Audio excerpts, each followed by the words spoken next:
Okay, welcome everyone to the Judiciary Committee hearing. My name is Carl Rhodes. I'm chair of the committee. This Zoom meeting and YouTube live stream event will include the following agenda: our 10 o'clock agenda this Thursday morning, the 2nd of February again. The other members of the committee are Vice Chair Mike Gabbard to my left, Senator Elefante to my right, Senator San Buenaventura, who's not here yet, and Senator Awad. In the unlikely event that we have to abruptly end this hearing due to major technical difficulties, the committee will reconvene to discuss any outstanding business on Friday, February 3 at 10 a.m. here in room 16, and a public notice will be posted on the website, and that will be YouTubed and live streamed and Zoom too. For those testifying remotely, all testifier audio will be muted and video disabled until it's your turn to go. We do have a 2-minute time limit on testimony for both live and Zoom. And if we, for some reason on the Zoom side, we lose you, we'll try to get you back, but we do have your written testimony. Okay, I guess we'll go ahead and get started. First up today is SB 149. This proposes an amendment to the Hawaii State Constitution to establish a continuous legislative session. And instead of having the the current 4-month session, it would go to something more like the City Council, where it would meet every month all year round. First up on SB 149 is Robert Harris for the Ethics Commission. Aloha, Chair. Oh, there you are. Aloha. Good morning. Aloha, Chair. Good morning. Just very briefly, we'll stand in our written comments, which is essentially just express an interest in this matter, but the Commission has not yet had an opportunity to take an affirmative position. Okay, thank you. Cheryl B. with comments, June Shin in support, Lynn Mattisell in support, and Gerard Silva in opposition. Anyone else wish to testify on SB 149? Okay, seeing none, members, any questions for Mr. Harris? Okay, seeing none, we'll go ahead and move on to the next bill. Is SB 167. This would establish an investigator position in the Campaign Spending Commission. First up for 167 is Gary Cam for the Campaign Spending Commission. Good morning. Good morning. Good morning. Good morning, Chair Rhodes, Vice Chair Gabbard, and members of this committee. My name is Gary Cam. I'm General Counsel for the Campaign Spending Commission. This bill is necessary. Our staff consists of 5 members. And although it's me and the associate director that does the burden of investigations, at times all 5 of us are called into doing this task. And it can be troublesome. Recently, I've been subpoenaed to testify in contested case hearings, as well as in a criminal matter. And according to, I guess it's the Code of Professional Responsibility, that attorneys for a party cannot be witnesses in a case that you represent party, and there's no alternative for me in representing the commission in complaints. There is no other attorney position with our office, so having an investigator not only will reduce the workload for everyone, but will also solve this conflict problem that we have in me being a witness because I did the investigation. Thank you. That's all I have. Thank you very much. Next, we have Ingrid Peterson in support, and that's all the testimony we have on SB 167. Anyone else wishing to testify on SB 167? Seeing none, members' questions? I do have a question for Mr. Cam. So, will there be enough work for this new person? I believe so. If the investigation, if those who are completely taken away from me and the associate director. Okay. Would the and what would the investigator do? I mean, this would be investigating both campaign accounts and non-candidate committees as well, right? Yeah. But what would their task be? Well, it's similar to what we do. So say we suspect that there is a false name contribution by looking at either we get a an informant who wants to remain confidential, or just by looking at the reports, you see contributions coming in from employees of the same company, and then you see the same last names of other contributors that have the same last name as the employees or officers of the companies also giving, and they're all given on one day. That kind of triggers a suspicion that that kind of bundling is a false name situation. So then, the first thing we would do, the investigator would do, is go and get the checks from the candidate committees and subpoena all the bank accounts to see money coming into the accounts, and of course the contribution going out. That's one type of investigation. If there is a complaint of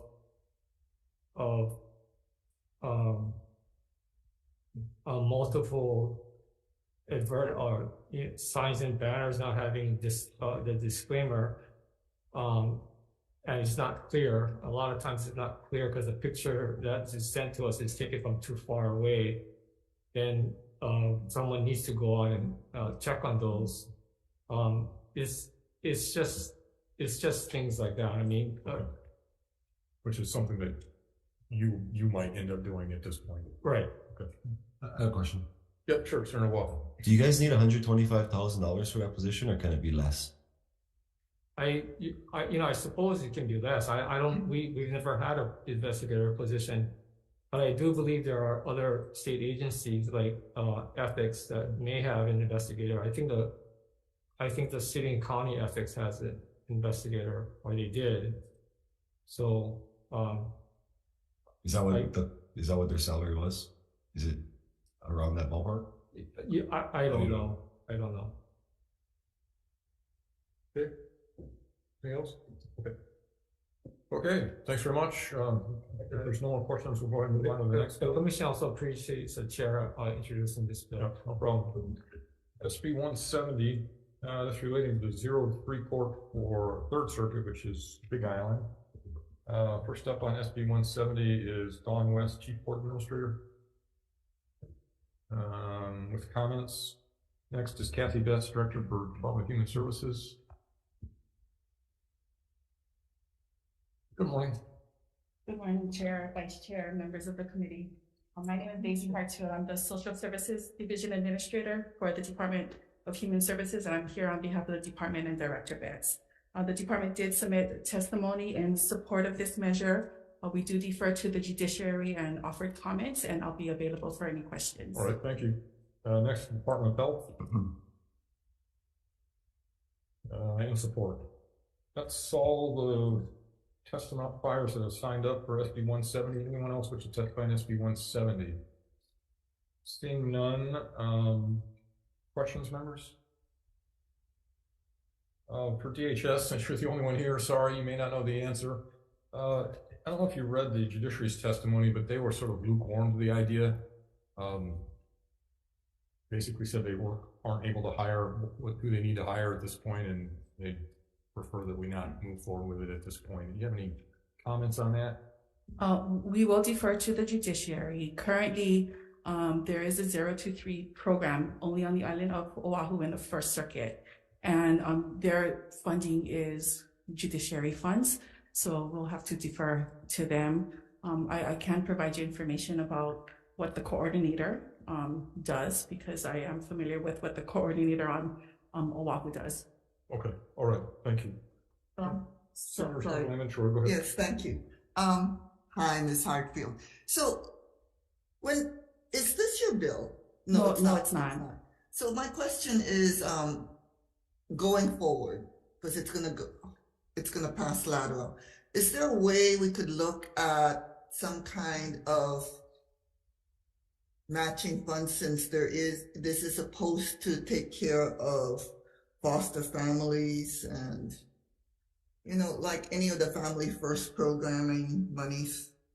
That would be possible, Senator, but the complexity is because it involves the courts would need to be involved, because currently the program in the First Circuit, hearings are weekly. They're held weekly. So the family participate in the hearings depending on the needs. So some families, they'll start off appearing in court on a weekly basis, and they might transition to less, but those hearings are dedicated to weekly hearings. So there is a specific judge that oversees the cases, and so that they're familiar with the families, and there's specific staff from the judiciary as well who participate in these hearings. Okay, thank you very much. Thank you. Other Thank questions, you. members?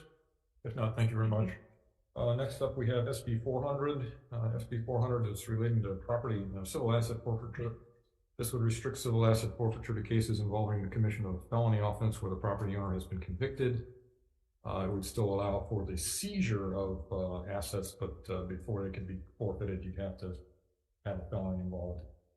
First up for this is James Tade, Office of Public Defender. Good morning.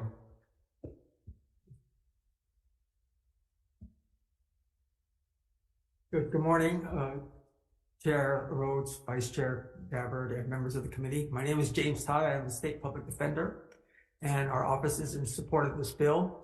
We do think that when property is being taken from a person, that the person should be convicted of a crime first, and it's the actual person that's actually been convicted. You know, in Hawaii, we have multi-generational households. When the grandkid may have been the person committing the crime, would set off any forfeiture proceedings. Grandma shouldn't be the one that ends up paying the costs of getting any property forfeited. And as well as that, if any property is to be forfeited, it should only come from only after a conviction is achieved here. And also, we do support the portion of the bill that indicates the distribution should all go to the state general fund. It's you know, it just looks bad that it looks like we're incentivizing the police agency and the county prosecutors in pursuing these forfeitures the way it's written, because we would never pass a bill, or hope we never pass a bill where HPD gets a quarter of all traffic fines received. You know, it's what it looks like. And even if they are not doing it, and you know, they say that they're not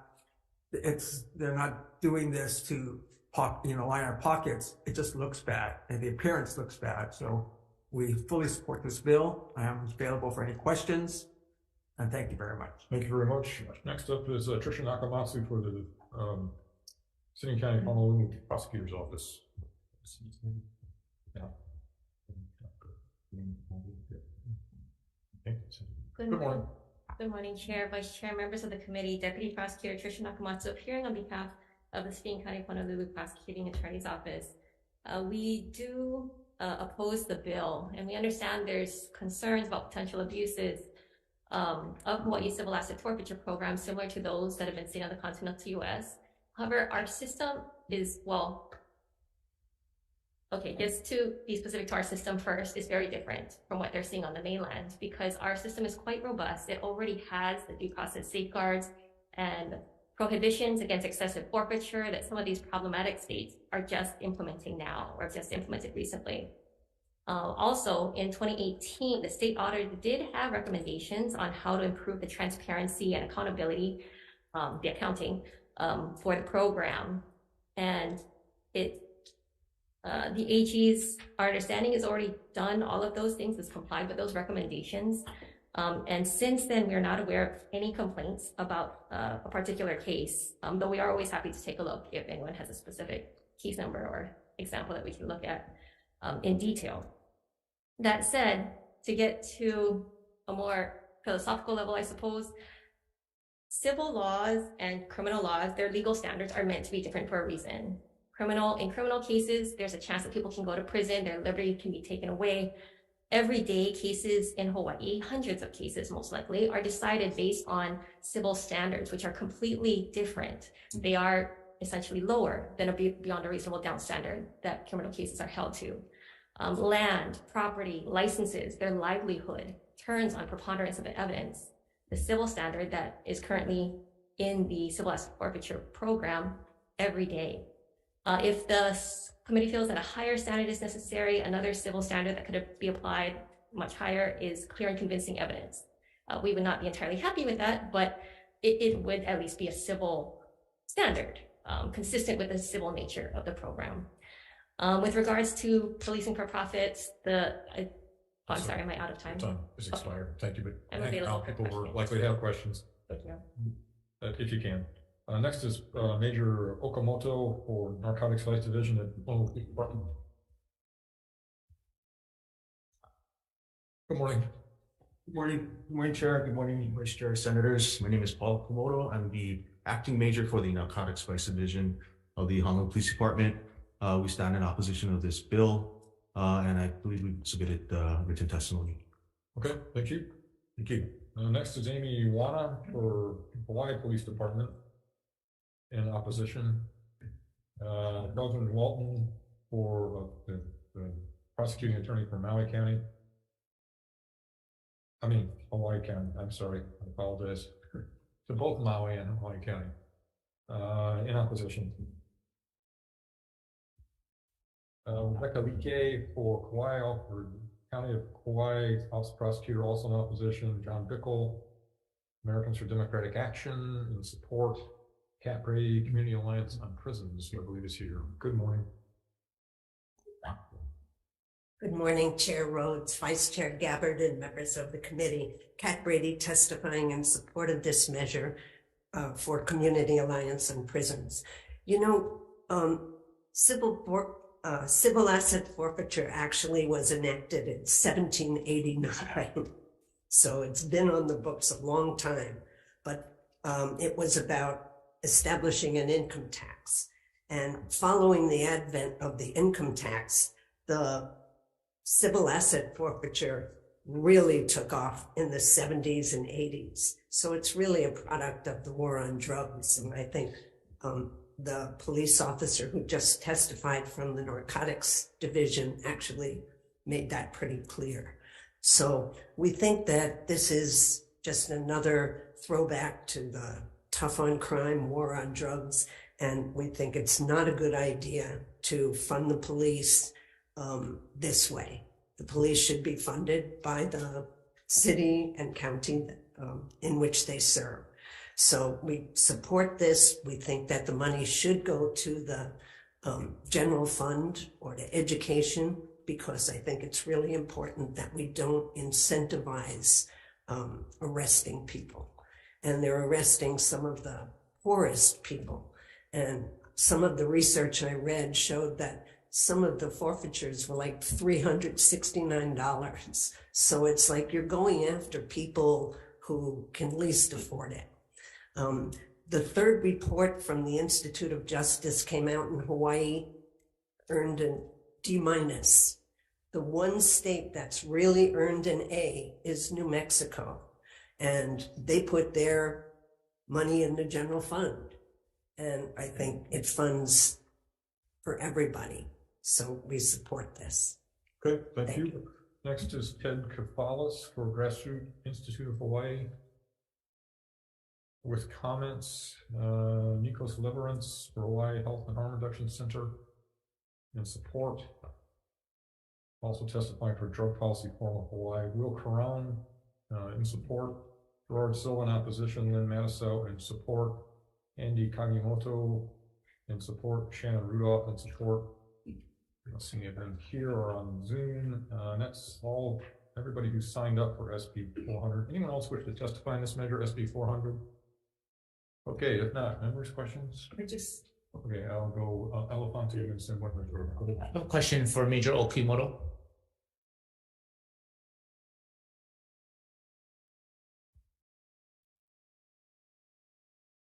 Thank you, Major, for being here with us. Do you know offhand how much money annually that HPD gets for asset forfeiture funding, and what do you normally use that for in terms of your operations? I do not. I don't have the actual figures with me today, but the monies do go to training and the purchase of equipment for police officers. And I think that's why this is vital. A lot of these monies come from our gambling investigations and narcotics investigations, and that's the reason why I'm here. And as just stated, it is important. It's an important funding mechanism for our officers to receive training, and to receive equipment. Okay. Are you able to provide the committee with a breakdown of costs annually? If you could get back to us on how much you receive. Yes, sir. Yeah. Thank you. Thank you, Chair. Would you, Senator Winventura? Yes, Tricia Nakamatsu.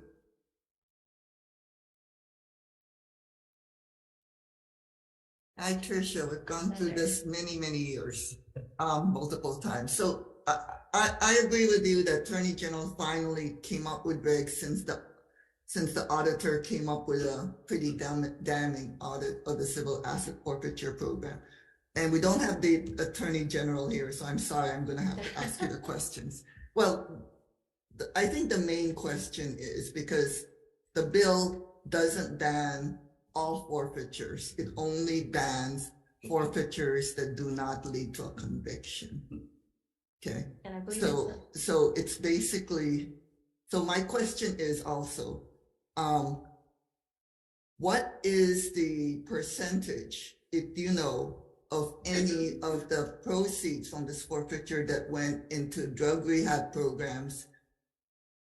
And has that actually occurred? Because at the time of the auditor's report, the civil asset forfeiture program bill basically said a percentage was required to go to drug and substance abuse programs. And at the time of the report, none of the monies went. So my question to you is, since then, because the governor vetoed the bill when it went, upon the AG's promise to abide by the auditor's report, do you know what percentage, if any, went to drug and alcohol rehab programs throughout the state? I can talk about the other percentages that come to our department, or the police department goes to training, drug training, but the treatment, I'm not privy to that. You don't know.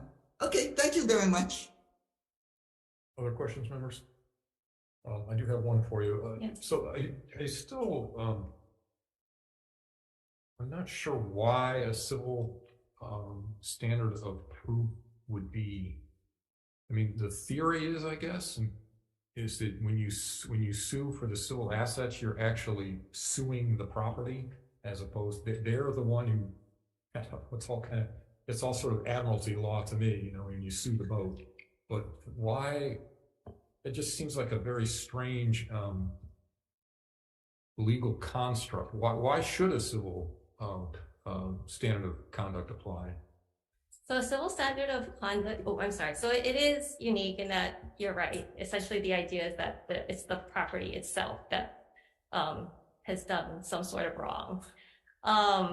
But the civil standard basically, well, it's just meant as a different avenue. So the criminal case is the criminal case because somebody could go to jail as a result. Civil cases only have to do, I mean, not only, but civil cases only have to do with money and the value of things, certainly. It's not dealing with somebody's liberty per se. And in that case, while we do understand that losing property can affect somebody, certainly, greatly, depending on the value of it, but the due process safeguards that I mentioned earlier ensure that no one's property is going to be taken if they had no knowledge of the criminal activity to begin with. And that's what the way it stands now, no one has to be convicted of anything and you can still take the property, right? Yes, but I'm not saying it necessarily happens often or all the time, you know, but I don't think a conviction is not required. Any conviction is not required and you can still take the property. You can take the property, but if the case is dismissed, and as there seem to be a number of attorneys in the room, if a conviction, there are many reasons why a case can be dismissed that have nothing to do with the merits of the case, essentially. Okay. There can be what are called what people refer to as technicalities, all different kinds of things. Victims who either disappear or for whatever change their mind and don't want to cooperate anymore. Lots of reasons that have nothing to do with the merits of the case. And if you held the parallel case, so albeit lower standard, there's some infamous cases in which criminals got away with, people believe they got let off on a criminal conviction, and yet they were later held liable on a civil side at a lower standard. Right, and that was my next question, but the current statute doesn't even require a civil finding that the person was responsible. No, It's not responsibility, it's knowledge. So it's basic, But without but charging no, the person with, even on the civil side, you don't have to have, it's not called a conviction, but the respondent is not liable for anything, and you can still take the property. I mean, it depends what you mean by liable. They have knowledge that the criminal activity involving their property occurred. Yeah, but they don't a jury or court never has to find that they, you know, the O.J. Simpson's case is the one that comes to mind. He was acquitted on the murder, but he was found liable on the tort, on the wrongful death side. Mm-hmm. So but for taking property, you don't even have to have finding of liability on the civil side before you can take the property. And that's true. I don't know that it's ever really been done that the prosecutors are going to charge them as an accomplice on a criminal level. Mainly, we just want to get the property out of the stream of commerce and keep it out so we don't have to return it. But this current draft allows you to do that, to disrupt the criminal enterprise until you can hang on to it for a while, you just can't sell it. But then we have to return it if there's no conviction. Yes, that's exactly the point. You have to return it if there's no, okay, thank you. Even if they knew. May I follow up on this? Occurred. Sorry. Let me just be sure no one else wants to. Okay, go ahead. I'm sorry. Just have one more question. I mean, the reason I introduced this bill, and among other things, there were many instances where property was seized without even a charge being done.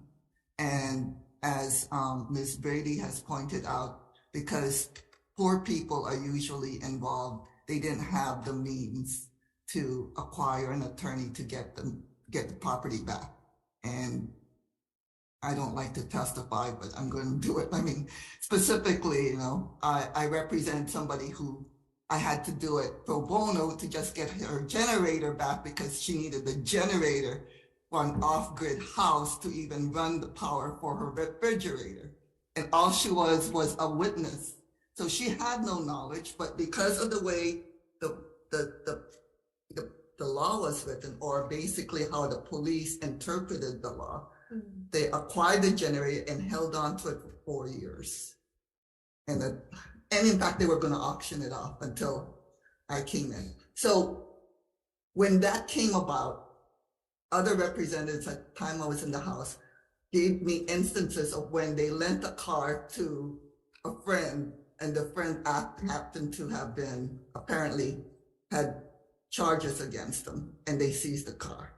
So the problem is that the consistency in which the auditor found that there were numerous instances of acquisition of property that percentage-wise affected the poor because they didn't have the monies for an attorney. Since you know, as well as I do and everyone else in this room, they are not entitled to an attorney in a civil action. And the disproportionate penalty on the poor, simply because, especially the poor in my district, where they need generators, they need their vehicles because there is no bus service, that it affects my people in my district. But what my question is, I'm sorry, is since the veto, do you have any percentage of how many property was acquired where it did not even lead to a charge? I can tell you that I cannot speak for the other counties, and I understand that you are from Hawai'i County, Senator, so I can't speak for them. But in our department, 100% of the cases that we file petitions for have a related charge, have a related criminal charge filed. Okay, so if that's so, then you wouldn't mind basically requiring that in the event that there is a dismissal, not necessarily filing, but dismissal of the charge, not necessarily for technical purpose, that the property be returned. I can't speak for the dismissal. All I'm saying is that when we charge a case, there's a determination at the beginning that we believe we are able to prove the case beyond a reasonable doubt. What happens thereafter is subject to many different factors, as we've indicated. But we owe at our office, at least, the general policy is there was a charge. Someone was actually charged, and there was a assessment of the relevant evidence that a case would be proven beyond a reasonable doubt. It is not always the property owner, but a criminal offense occurred is our belief. And I would note that we are happy to look up any cases that you have. I don't know when they occurred or if they're since the 2018 changes. I'm just talking about the audit, yeah. But ours are on Oahu is primarily illegal gambling establishments. Okay, thank you. Thank you. Any other questions? If not, thank you for being here. We'll go ahead and move on to SB 813. This requires the judiciary to increase the hourly fees, mileage reimbursement rate, and computer time compensation rate for court interpreters. First up on 813 is Terry Jerome or Ayana Nishimura for the judiciary. In support, Debbie Tulong De Silva, Program Director for Office on Quality and Access to the Courts. Also in support, Afira Valmling Gruen, Executive Director for Office of Language Access. Good morning. Good morning, Chair, Vice Chair, and member of the committee. Akira Bangulun from the Office of Language Access. We stand on our written testimony in support of this measure and defer to the judiciary for any substantive recommendation. And we will be available for any question committee may have. Thank you, Chair. Thank you. Thank you. Next is Kelvin Walton, Hawaii County Office of Prosecutor Attorney. In support, Heather Lusk, Executive Director of Hawaii Health and Harm Reduction. In support, Tricia McManaman, Co-Chair Hawaii Friends of Civil Rights. Also in support, Liza Ryan Gill, Hawaii Coalition for Immigrant Rights. In support, Angelina Mercado for Hawaii State Coalition Against Domestic Violence. In support, Martina Monk, Legal Clinic. In support. And let's see, 1, 2, 3, 4, 5, 6, 7, 8, 9, 10, 11, 12. It's like 12 additional individual testifiers, 11 in support and 1 opposed. Anyone else here or online wishing to testify in SB 813? Seeing none, members, questions? No. Just double check.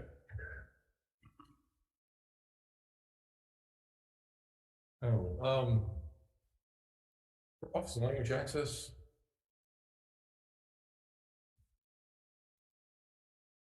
I think we have a blank dollar amount in here. How much money should we be asking for? Chair, because for the general appropriation. Because this program is run by the judiciary, so we have to defer. I do not have the number from what they have, but from my understanding, last data that they have, have been about 800,000 per year for the current rate.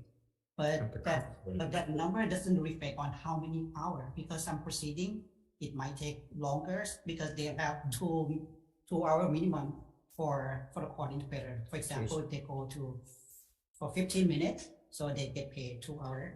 So if it's roughly 800,000 now, and if we increase the rates by the percentage that we're increasing them, maybe another 250,000, something like that. So I apologize, I'm not sure the number on this one. I have to defer to the judiciary. Okay, all right, thank you. Members, any other questions? If not, thank you very much. We'll go ahead and move on to the next bill, which is SB 903 relating to restorative justice. First up on this one is Dwight Sakai, Marcia Madi, Dean Haraki, Jeanette Garma, Deputy Chief Court Administrators. In support, Mark Patterson, Hawaii Correctional System Oversight Commission. Also in support, Darcia Forrester, Office of Public Defender. In support? Oh, I'm sorry. Okay, thank you.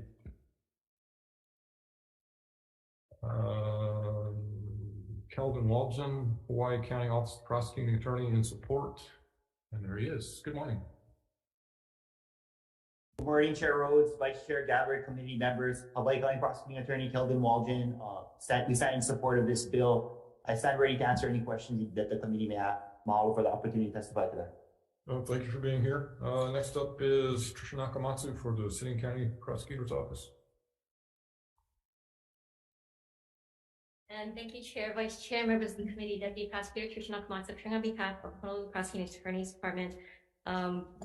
We are in support. We did, and this as a concept, if it stays true to the restorative justice concept, we think it's a great idea. It should be statewide. We would love for this to be implemented. And of course, we would appreciate assistance funding wise, but we do feel that it would be better how administratively overseen by the Attorney General's office, because they already have contact with all the various victim witness advocate departments on each county, close contact. In fact, they work together a lot, as well as the victim witness advocate office having contact with each other. These advocates are specially trained, deal with these crime victims every day, and are trauma informed care, trained.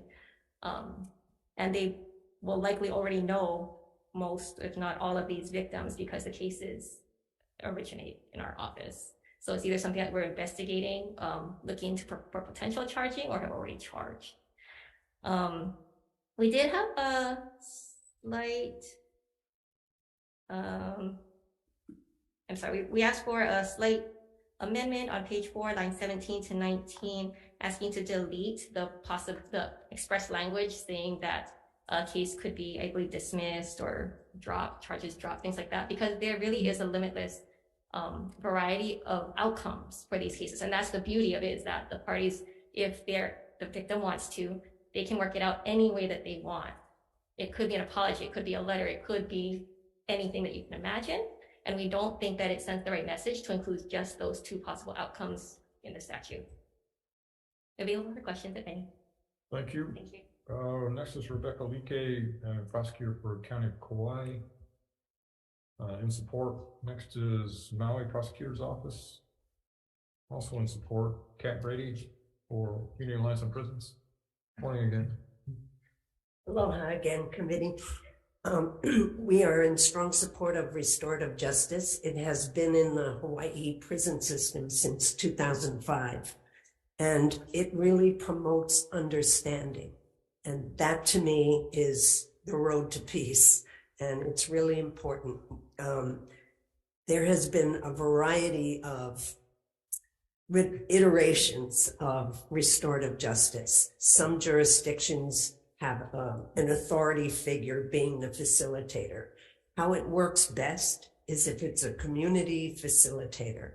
And in the prisons, we do a circle process where the facilitator is in the center, and then next to her is the person who requested, it has to be voluntary, requested restorative justice, and then that person's supporters, and then the people who were victimized.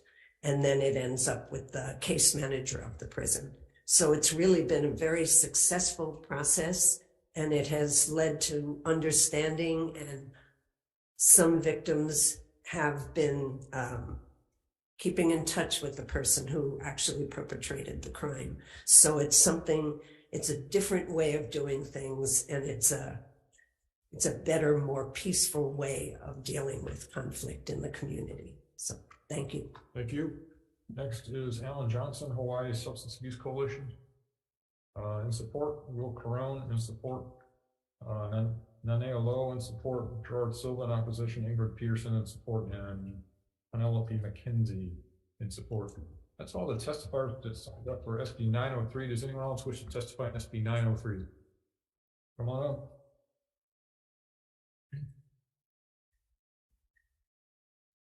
Good morning. Aloha, Chair, Vice Chair, and members of the committee. My name is Angela Melody Young from CARES. On behalf of CARES, I testify in strong support. Restorative justice programs aim to address unresolved issues in victims, offenders, and their families. Restorative justice puts victims and offenders at the heart of the justice process by giving them a chance to ask and answer questions and explain the impact the crime has had on them as mental health resources develop. As we have stepped into an era of where ethics is recognized as the moral principle to examine the rational justification for moral judgments, what is morally right or wrong, what is just or unjust, we are guided by ethics and research and quantifiable metrics from mental health studies to transform the criminal justice system. Just putting people in jail is no longer viable as a solution. It is the due diligence of the justice system to provide resources for people to change their lives. Restorative justice addresses amending harm, builds positive connections after wrongdoing. It's kind of like a forgiveness process. And 3 basic questions are addressed by restorative practices. 1, who has been affected by the wrongdoing? 2, how have they been affected? And 3, what can be done to amend the harm? Getting to the bottom of these questions in a restorative process brings about healing, and it's more effective than just putting someone in jail.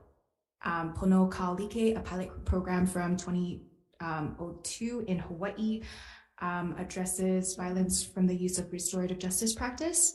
Also, the Pu'ikahi Restorative Circle from 2010 is a group process for incarcerated individuals, family, and friends. And Pu'ikahi has been linked to reduced recidivism. So any way we can support restorative justice is a good thing. Thank you for the opportunity to testify. Thank you very much. Anyone else wish to testify on SB 903? If not, members, questions? I did have one. Mr. Walden, are you still here? No. Yes, not. Yes. Well, there he is. Okay. Thanks for hanging around. So testimony from your office and from Honolulu Prosecutor's Office discussed the existing Hawaii County Restorative Justice Program and also focused on utilizing the existing County Prosecutor's Victim Witness Assistance Program. Can you tell us how the Hawaii County program is administered, and is it within the Victim Witness Assistance Program? Yes, Chair Rhodes. Our restorative justice program is housed within our victim assistance unit. We utilize VOCA money and VW grant assistance to staff the positions. You know, the goal with restorative justice is that it's victim-centered, initiated, and driven. And as a result, how it works I'm going to interrupt just for a second. Tech support, can you turn up his volume a little bit? I'm not sure. I can barely hear, and I'm not sure anybody else can either. Okay, try again. No problem. Chair, I'll start again. Our restorative justice program is housed within our victim assistance unit, and it's staffed utilizing VOCA money as well as victim witness grant funding. The way restorative justice works in our county is that restorative justice is victim initiated, driven, and centered. As a result, it needs to be the victim needs to want to start the process, and then on the offender end, the offender needs to voluntarily want to engage. The great part of how we utilize it here in Hawaii County is that we offer the services at all stages of a criminal case, from pre-charge diversion, deferred prosecution, post-charge diversion after case is charged, and even post-conviction. So there are a lot of options to utilize healing and trying to bring everyone with looking at the bigger picture. We utilize it for both adult and juvenile cases as well. Okay. Would additional staff be needed to operate the restorative justice program for you in this bill for you, or do you think? Presently, is for our county, we have established a position dedicated for the program. During the pandemic, we had to make some adjustments, given staff shortages and things of that nature. I'm happy to report that we're moving back towards staffing the unit again. As for the other counties, I can't speak to them, but I know that I believe both in speaking with the Maui and Kauai prosecutors, they have limited staff availability, and Honolulu also has limited staff as well. So I'm sure they'd be looking to increase staffing so that they can successfully implement programs that are designed to work within their circuits, utilizing the available resources, and working with their stakeholders, judiciary counterparts. But the other part of the equation that would help, promote successful implementation of restorative justice would be having a counterpart on the defense side to assist. And, that may be something where funding for the public defender's office may also be appropriate to help staff their offices as well. So currently, is the judiciary or the Department of the Attorney General involved in your program? No. Okay.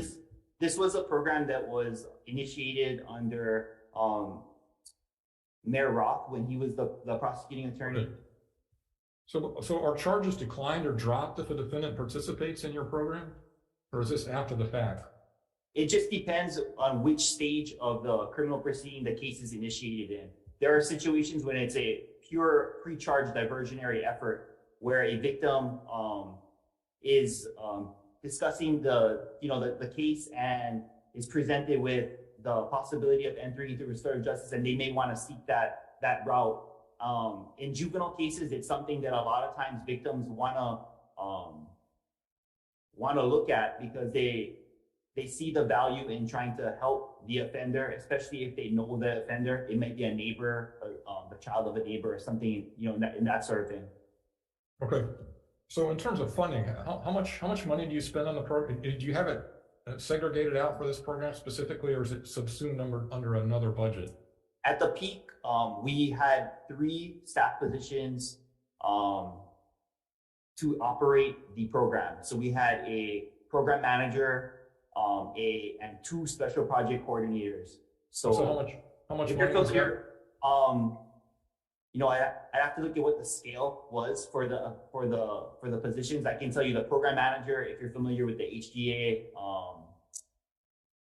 bargaining unit 13, that's an SR24 position, and the special project coordinators are SR20s. So I would say, off the top of my head, I believe the scale will be anywhere between 45,000 to 70,000 for each special project coordinator. And there's 2, and the program manager is SR24. I believe the starting is somewhere, and I hope I'm close with these estimates. These are totally off the top of my head. Probably between like 55 and 80,000. Okay. Are Federal Victims of Crime Act funds used to support your program? VOCA money, yes. Okay. So, and you anticipate that other counties would be able to tap into that funding source, or is that a one-shot deal? I think at the present time, they're probably trying to use those monies to just keep their victim assistance unit staff. For them to look into expanding, they would probably want to bring on additional staff. Okay, but you think that the federal money is still available? The federal money would be available. They're probably using it to staff their offices for something else. Okay. Right. Okay. All right. Members, other questions? Okay. Thanks very much, prosecutor. I do have one question for James Tabe, if you don't mind, or whoever's handling it for the public defender. So, has your office been involved with the Hawaii County program? I am not aware. I think Mr. Walcher may be more aware, but I would imagine if it's pre-trial stages, yes, we probably are involved in this because it's part of the plea negotiations. If the victim wants it, if it's going to lead to a potential dismissal of the case, I'm sure you're going to talk about it anyway. Yeah. Okay. All right. But I don't think we're involved in the actual, sit down and, the actual. Okay. Program itself, but we will, facilitate it and we will cooperate, Okay. To that point. Thank you, members. Any other questions? If not, we'll go ahead and move. Thank you. We'll go ahead and move on to SB 917. This proposes an amendment to the Hawaii State Constitution regarding the freedom of speech. Proposes to provide that freedom of speech protected under the Hawaii Constitution does not include the expenditure of money to influence elections. First up on 917 is John Bickel for Americans for Democratic Action. In support, Michael Goyo Jr., Stonewall Cox, the Democratic Party of Hawaii. In support, 1, 2, 3, 4 individuals on support. That's it. Anyone here, anyone on Zoom or in person here want to testify on SB 917? See none? No one to ask questions of. We'll move on to SB 925. SB 925 is relating to what? Wealth asset tax would establish a wealth asset tax of 1% of the state net worth of each individual who holds $20 million or more of assets in the state. First up on this one is Reese Nakamura, Deputy Attorney General. Good morning. Good morning. I'm sorry, is that right? No, I'm sorry. Tammy Tomashiro, Deputy Yes, Attorney yes. General. Yeah, I'm sorry. There we go. Chair Rhodes, Vice Chair Gabbard, and members of the committee. Deputy Attorney General Tammy Tomashiro. This bill raises a novel issue under Section 3 of Article 8 of the Constitution of the State of Hawaii.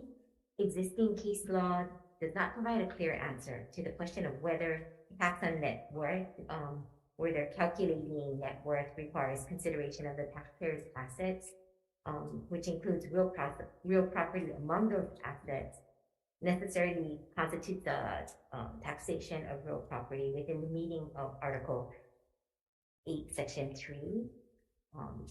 Some alternatives for the committee could be to consider adding a severability clause at the end of the bill, or another possible option would be to delete the real property line item on page 2, line 12, in an abundance of caution. I'm available for questions if the committee has it. Great, thanks for being here. Next is Gary Sigomima for the Department of Taxation, or his designee. Good morning. Chair Rose, Vice Chair Gabbard, and the members of the committee. My name is Kathy Davenport. I am here on behalf of the Department of Taxation. Thank you for this opportunity to testify. The Department of Taxation stands by the written testimony on this measure, and I'm here to answer any questions needed. Great, thank you very much. Next is John Bickel, Americans for Democratic Action and Support. Joe Kent, Executive Vice President of Grassroots Institute, with comments. Tom Yamachika, Tax Foundation of Hawaii. There you are. Aloha. Good morning. Good morning. My name is Jade McMillan. I'm testifying on behalf of Tom Yamachika and the Tax Foundation of Hawaii. We have submitted written comments on the measure. We'll stand on our comments. Thank you. Thank you very much. Then we have Hunter Hayavillain in support, Gerard Silva in opposition, and Mattisau in opposition, Will Corona in support, Ingrid Peterson in support, Nico Leverance in support. And I don't see any of them. That's all the people who have signed up to testify on SB 925. Does anyone else wish to testify on SB 925? Any members' questions? Let me see.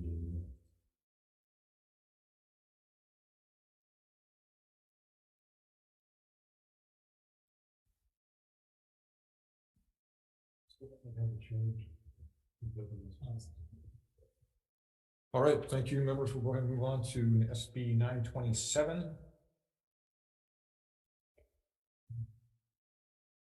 This proposes amendments to Articles 4, Sections 4 and 6 of the Hawaii State Constitution regarding reapportionment.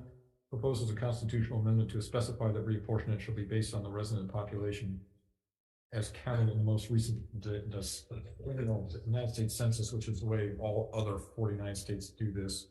First up is Reese Nakamura for the Attorney General. Good morning. Morning. Morning, Chair, Vice Chair, and members of the committee. I'm Reese Nakamura of the Attorney General's Office. We've submitted some comments on SB 927, and I will be glad to take your question. Great, thank you.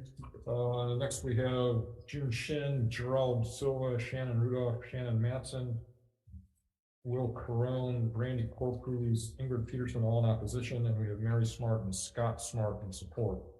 Don't believe any of those people are here. Anyone else wish to testify on SB 927? Okay, seeing none, members' questions? Sir Elefante. Chair, I didn't see the Deputy AG's testimony on this in the master testimony. I don't know if it was down this late or. I think it was early. Calling back up. I think it was early this morning, right? Yeah, they don't have to. Yes, yes, Representative Elefante, and apologize for the later submission of the testimony. I have copies of it if you. Yeah, that'd be great. If you don't mind, that'd be helpful. Thank you. How many copies do you have? I'd like to have one too.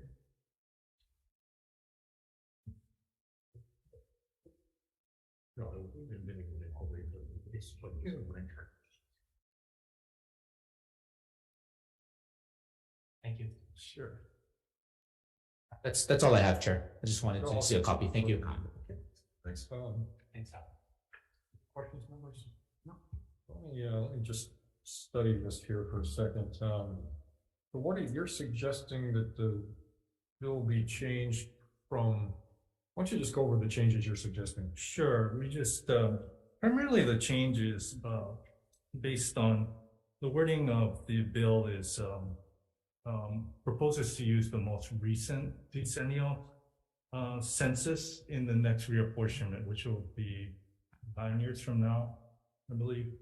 But because there's a possibility of a delay in the U.S., the federal government completing the census, we wanted to be sure that, we use the most accurate information that's available during that reapportionment year. Again, that's going to be about 9 years from now.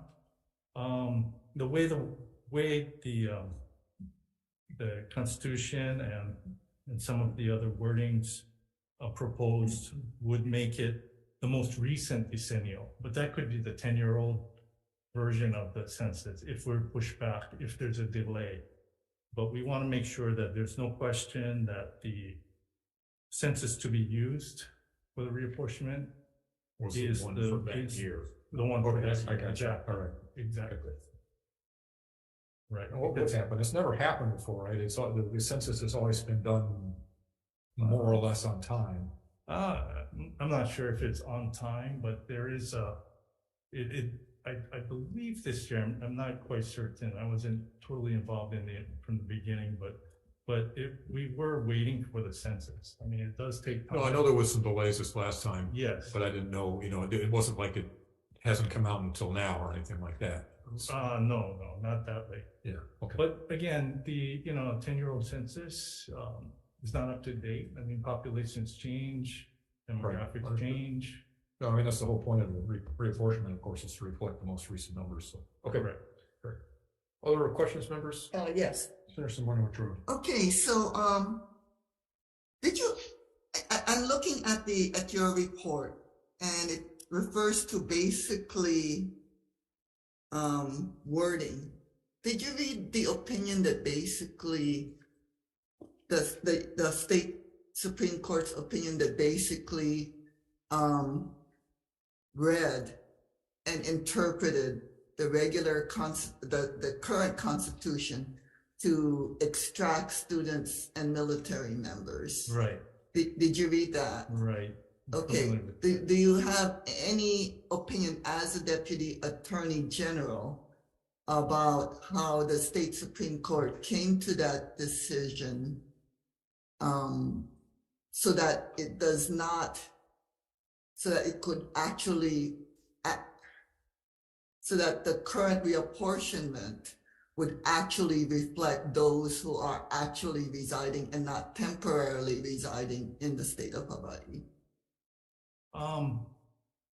Yeah. Because in the census doesn't care whether or not you're a temporary resident or a permanent resident. Right. I think what you saw, well, I think earlier in the bill, in the earlier portion of this bill, they addressed some of the problems, I think, with that. You're referring to the military versus college students. Not versus, including the college students, but the temporary residents being extracted to determine the current reapportionment. Right. We didn't on this bill, we didn't write any comments on that. Okay. I'm familiar with the case you're referring to, the Supreme Court case, but our comments did not address that. Okay, thank you. Okay, members, we're supposed to be out of here at 11, so if there are no more questions, I'm ready to give some recommendations and we can do some voting. Is that acceptable? That's fine. Okay. So we got.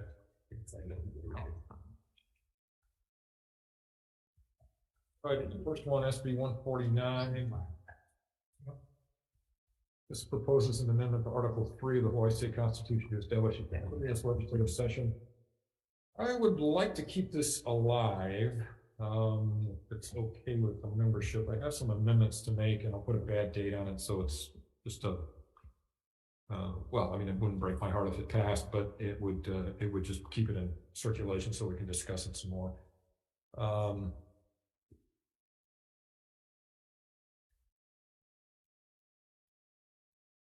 So the budget would have to be to the governor, or would have to be to the governor at least 45 days before the beginning of the fiscal year. We give the governor 30 days to override vetoes. We'll add a preamble with the justification for why this is possibly a good idea. We'll apply the sunshine law to the legislature under this scenario. We would disallow any other employment by legislators if we went to a full year legislature. Be a bunch of conforming amendments to make. And then in the committee report, we'll note that the salary commission would take into account the new situation to set salaries, i.e. no outside employment and year-round status.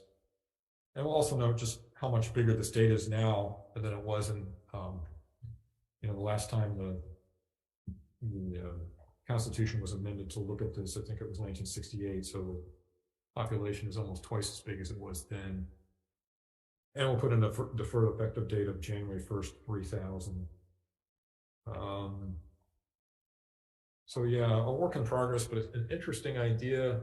As someone who came from the city council, you have more experience with the year-round legislature, but this actually would a year-round legislative body, but this would look more like that. So, any questions or concerns, Senator Fonte? Chair, I'll be voting in support, however, with reservations, as having served on the city council for 8 years, as I know your fellow vice chair as well. I do like what we have here at the legislature, but I don't feel perhaps a whole year going through the whole process is something, but I understand the intent behind it. Okay, thank you. So, Chair, I will also be voting with reservations. The whole concept is that we are supposed to be citizen legislators and not professional legislators. And as such, I think we're going backwards. No, I agree. This would certainly change that concept. Yeah. Yeah. So that's the whole point of the exercise. Other concerns, questions? If not, Vice Chair.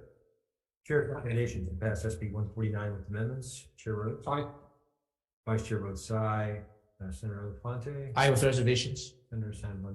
Reservations. Senator Owa. Aye. And measure passes. Okay, thank you very much, members. Next up is SB 167 related campaign spending commission is established as an investigator position in CSC. Recommendation is to pass unamended. Questions or concerns?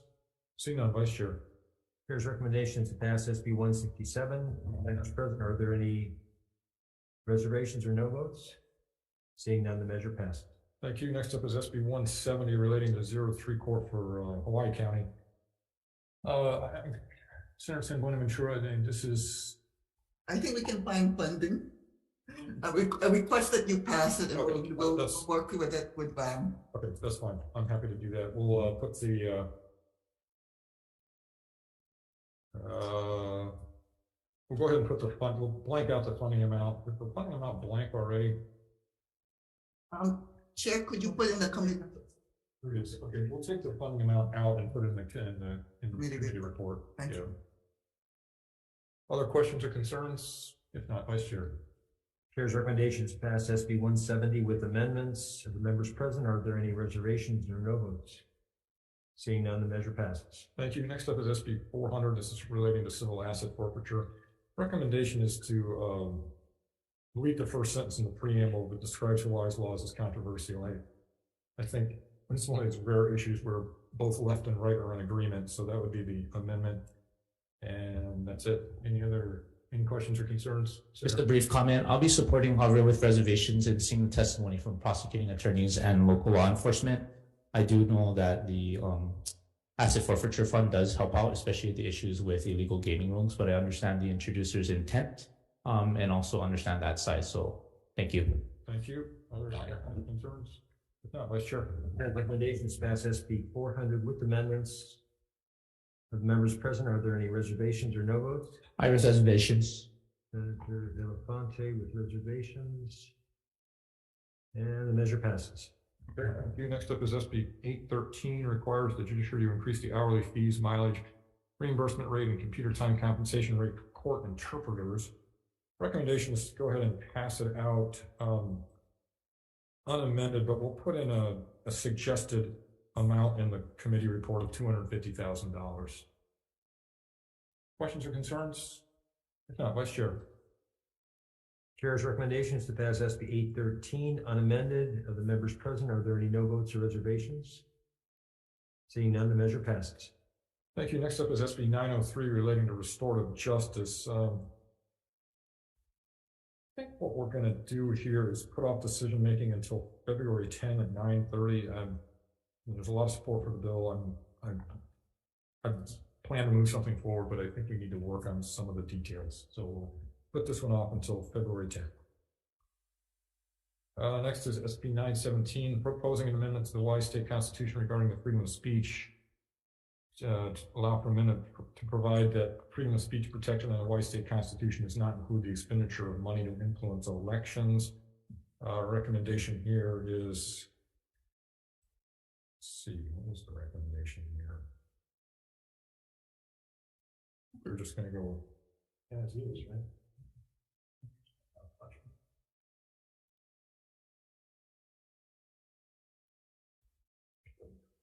I think let's go as is. Questions or concerns? If not, Vice Chair. Chair's recommendation on SB 917 is to pass unamended. Of the members present, are there any no votes or reservations? Hearing none, the measure passes.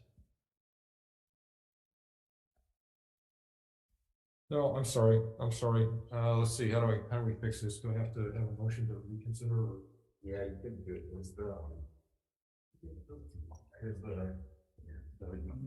I have a there. Sorry about that.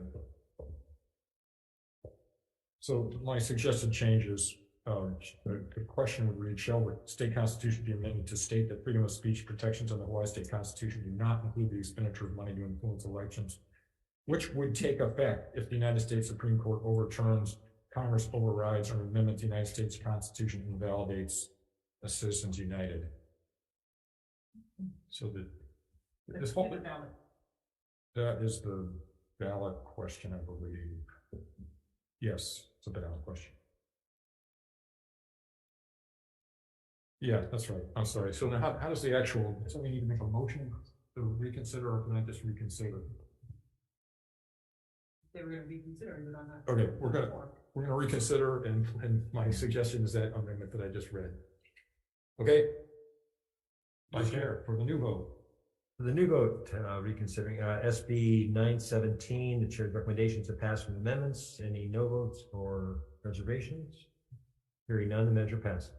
Thanks very much. Next up is SB 925, establishes a wealth asset tax of 1% of the state net worth of each individual who holds more than $20 million or more assets in the state.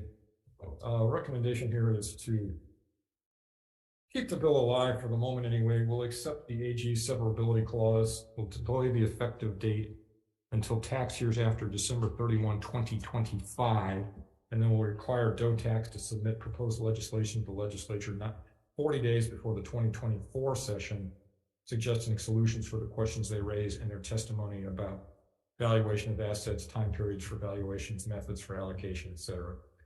And then we'll also delay the effective date till March 22, 2075.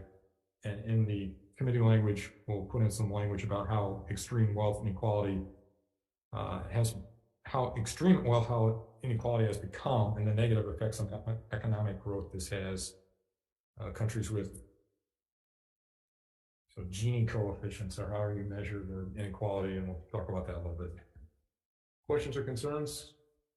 If not, Vice Chair. Chair's recommendation is to pass SB 925 with amendments.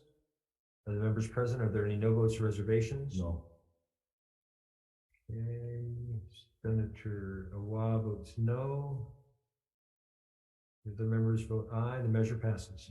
Thanks very much. Next is SB 927. This proposes amendments to the Article 4, Section 4 and 6 of the Hawai'i State Constitution regarding reapportionment.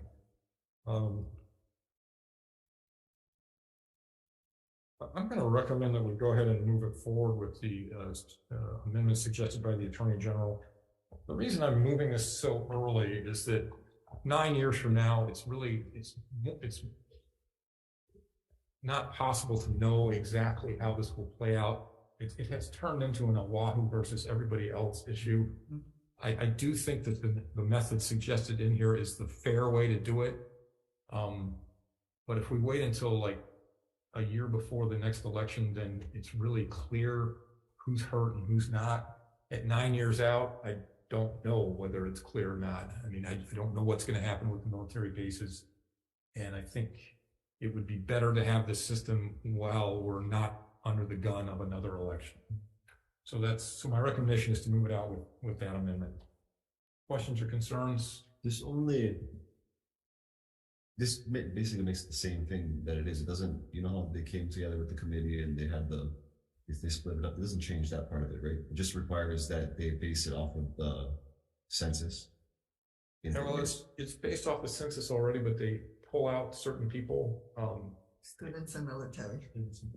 Generally, it's students and military, and you get these strange situations where a precinct will have fewer than 0 people in it because they don't know exactly where to take them out. So, yeah, but the basic process is still in place. It's just the pool they're drawing. Okay. Yeah. Any other concerns? I'll be voting no. Okay. Okay. Vice Chair. Chair's recommendation is to pass SB 927 with amendments. Of the members present, are there any no votes or reservations? No. No vote for Senator Buenaventura. The rest are aye votes. The measure passes. That's it. Is that it? Yeah.